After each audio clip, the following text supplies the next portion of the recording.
आप सभी का खैर मकदम है चौक इंडस्ट्रियल एकेडमी पर। और आज यूपीएलटी ग्रेड में एक किताब है जिसका नाम है शेरुल अजम। उस पर जो है वो हम लोग थोड़ी सी रोशनी डालेंगे। शेरुल अजम जो है वो अल्लामा शिबली नोमानी की तसनीफ है जो 5 जिल्दों पर मुश्तमिल है। और इसको जो है वो 1902 में हैदराबाद में जो है वो लिखना शुरू किया था अल्लामा शिबली नोमानी ने। 1903 में इसे मुकम्मल किया और 1904 में जो है वो इसे हैदराबाद के ही एक पब्लिकेशन को जो है वो शाये करने के लिए दी, लेकिन वहां पर जो है वो 2 साल तक पड़ी रही, शाये नहीं हो पाई। तो 1906 में अल्लामा शिबली नोमानी ने उस किताब को लेकर आ गए और उस पर नजरसानी करके उसकी पहली जिल्द आगरा से शाये कराई 1908 में।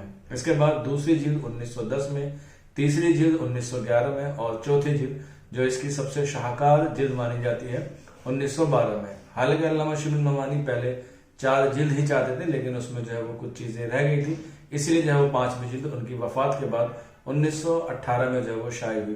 तो इस तरीके से शेरुल अजम जो है वो 5 जिल्दों पर मुश्तमिल है और इससे जो है वो एग्जाम में सवाल आ सकता है। शुक्रिया।